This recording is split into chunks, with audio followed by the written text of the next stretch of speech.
Hello friends, GK Vikram study में आप सबका स्वागत है।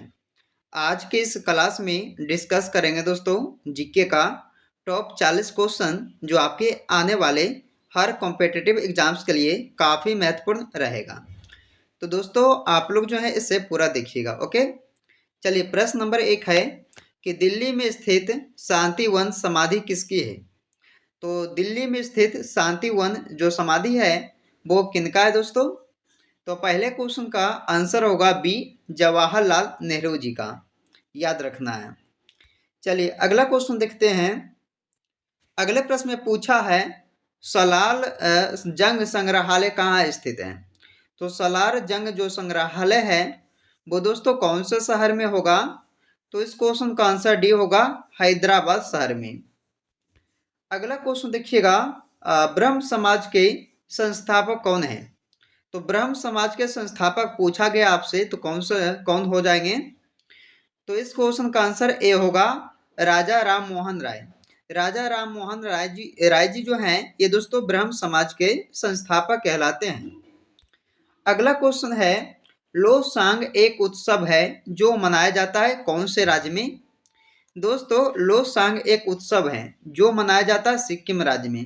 याद रखना इस क्वेश्चन का आंसर ए हो जाएगा। अगला क्वेश्चन है, शक कैलेंडर का पहला महीना कौन होता है। तो शक कैलेंडर का पहला महीना होता है चैत्र महीना, चैत्र होता है दोस्तों। इसका आंसर ए हो जाएगा। अगला प्रश्न है, चार मीनार कहाँ स्थित है। यानी कि चार मीनार जो है ये कौन सा शहर में है। तो ये दोस्तों हैदराबाद शहर में है चार मीनार। अगला प्रश्न है कि गिरनार पहाड़ियां कहाँ स्थित है। गिरनार पहाड़ियां कहाँ है। तो ये होगा दोस्तों गुजरात राज्य में, यानी कि इसका आंसर ए होगा, गुजरात राज्य में ये जो गिरनार पहाड़ियां हैं स्थित है। अगला क्वेश्चन देखिएगा, तोता ए हिंद के उपनाम से कौन जाने जाते हैं। तोता ए हिंद के उपनाम से कौन जाने जाते हैं। तो इस क्वेश्चन का आंसर होगा डी, अमीर खुसरो। यानी दोस्तों अमीर खुसरो जी को तोता ए हिंद के उपनाम से जाने जाते हैं। अगला प्रश्न है, अमीर खुसरो का वास्तविक नाम क्या था। अमीर खुसरो जी का वास्तविक नाम था मोहम्मद हसन। इस क्वेश्चन का बी आंसर होगा, याद रखना है। चलिए दोस्तों अगला क्वेश्चन है, संगीत के दुनिया में सितार के जादूगर नाम से किसे जानते हैं। तो संगीत के दुनिया में देखा जाए दोस्तों तो सितार के जादूगर नाम से जाने जाते कौन, रहीम सेन। इस क्वेश्चन का आंसर ए हो जाएगा। अगला प्रश्न है, गुरु नानक का वास्तविक नाम क्या था। गुरु नानक जी का वास्तविक नाम क्या था, नानक। गुरु नानक का वास्तविक नाम नानक था। अगले प्रश्न को देखिएगा, गौतम बुद्ध का वास्तविक नाम क्या था। गौतम बुद्ध जी का वास्तविक नाम क्या था। दोस्तों गौतम बुद्ध का वास्तविक नाम था सिद्धार्थ। इस क्वेश्चन का बी आंसर होगा। ये जो क्वेश्चन दोस्तों एग्जाम में पूछा जाता है। अगला क्वेश्चन है, स्वामी विवेकानंद का वास्तविक नाम क्या था। स्वामी विवेकानंद जी का वास्तविक नाम क्या था। कौन क्या था दोस्तों, नरेंद्र नाथ दत्त। इस क्वेश्चन का डी आंसर होगा, नरेंद्र नाथ दत्त जो है यह वास्तविक नाम था दोस्तों स्वामी विवेकानंद जी का। अगला क्वेश्चन है, किसने कहा था दिल्ली अभी दूर है। किसने कहा दोस्तों दिल्ली अभी दूर है। आंसर होगा ए, निजामुद्दीन औलिया। निजामुद्दीन औलिया जो है ये कहे थे दोस्तों दिल्ली अभी दूर है।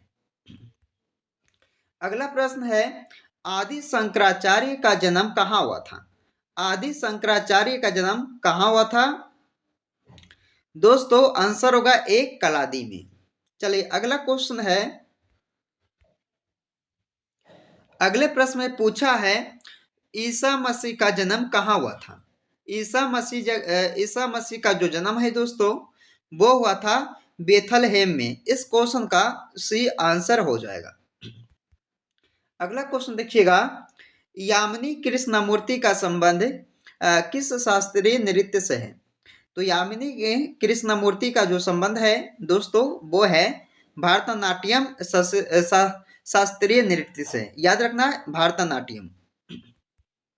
अगला क्वेश्चन है, बिरजू महाराज किस क्षेत्र के सुविख्यात कलाकार हैं? बिरजू महाराज जी जो हैं वो दोस्तों कौन से क्षेत्र के सुविख्यात कलाकार हैं? तो याद रखना है कथक नृत्य के। इस क्वेश्चन का डी आंसर सही हो जाएगा। अगला क्वेश्चन देखिएगा, भारतीय शिवाजी किस शैली के नृत्य के लिए प्रसिद्ध हैं? भारतीय शिवाजी किस शैली के नृत्य के लिए प्रसिद्ध माने जाते हैं? तो मोहिनी अट्टम, यानी कि इस क्वेश्चन का डी आंसर हो जाएगा। अगला क्वेश्चन देखिएगा, रंगोली भारत के किस क्षेत्र के प्रमुख लोक कला शैली है? रंगोली जो है दोस्तों ये भारत के कौन से क्षेत्र के प्रमुख लोक कला शैली कहलाता है? तो ये होगा महाराष्ट्र क्षेत्र या महाराष्ट्र राज्य का। तो याद रखना दोस्तों, रंगोली जो है ये भारत के महाराष्ट्र राज्य के प्रमुख लोक कला है। अगला क्वेश्चन है, अल्पना भारत के किस क्षेत्र के प्रमुख लोक कला शैली है?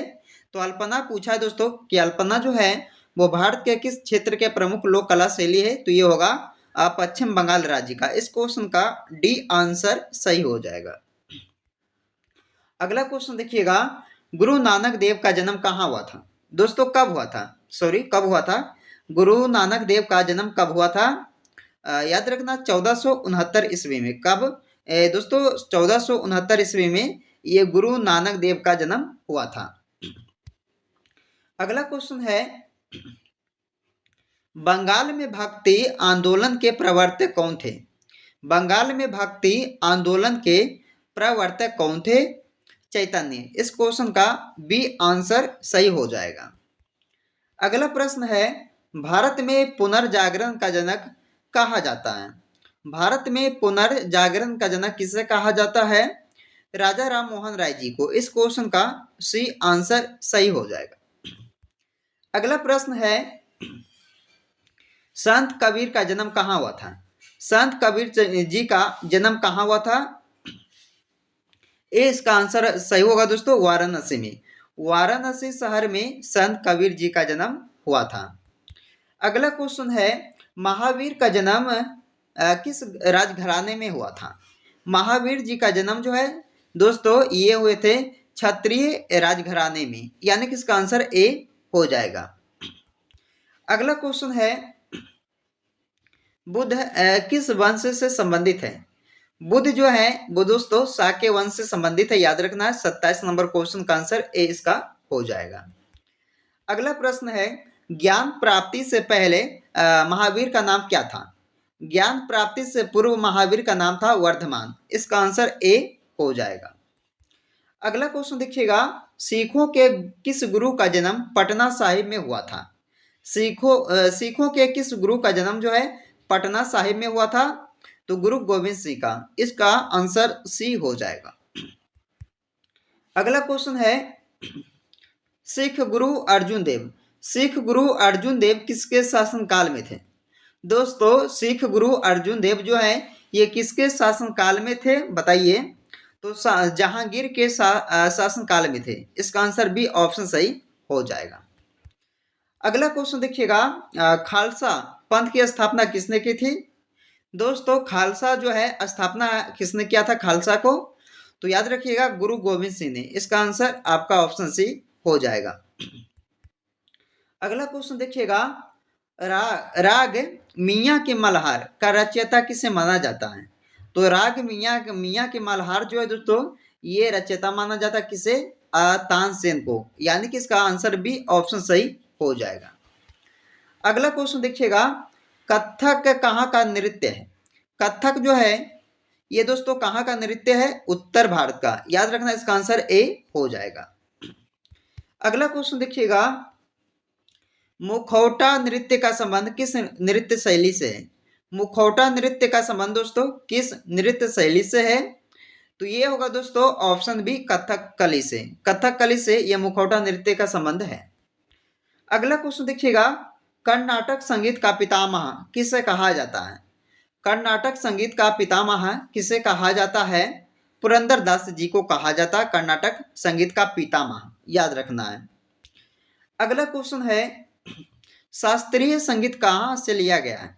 शास्त्रीय संगीत को कहाँ से लिया गया है?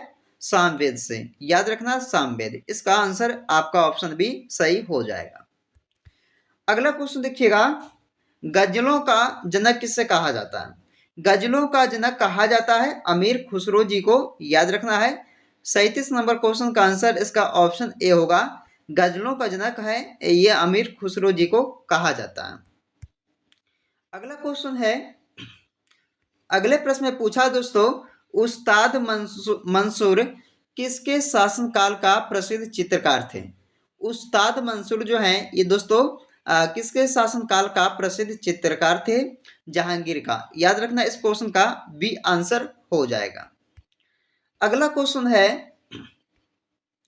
अगले प्रश्न में पूछा है कि औरत नामक चरित्र का चित्रांकन किसने किया था? तो औरत नामक चरित्र का चित्रांकन जो है वो किए थे रविंद्रनाथ ठाकुर जी ने। यानी कि इसका डी आंसर सही हो जाएगा। चलिए दोस्तों, इस वीडियो का अंतिम क्वेश्चन को देखते हैं। इसमें पूछा है, मधुबनी लोक कला किस राज्य से संबंधित है? मधुबनी लोक कला जो है ये दोस्तों कौन से राज्य से संबंधित है? तो इस वीडियो का अंतिम क्वेश्चन दोस्तों, तो इसका आंसर क्या होगा? ऑप्शन ए होगा, बिहार राज्य से। दोस्तों, बिहार राज्य से संबंधित है कौन सा लोक कला? ये मधुबनी लोक कला। याद रखना, 40 नंबर क्वेश्चन का आंसर ए हो जाएगा। तो दोस्तों बताइएगा आप सब कमेंट करके कि ये वीडियो जो है आप लोगों को कैसा लगा। अगर दोस्तों ये वीडियो आप लोगों को अच्छा लगा तो लाइक कीजिएगा, और आप लोग जरूर बताइए दोस्तों 40 क्वेश्चन में से कितने क्वेश्चन का आंसर सही किए हैं, कमेंट करके जरूर बताइएगा। तो चलिए दोस्तों, आपसे मिलते हैं अगले वीडियो में। जब तक आप लोग इस वीडियो को पूरा जरूर देखिएगा।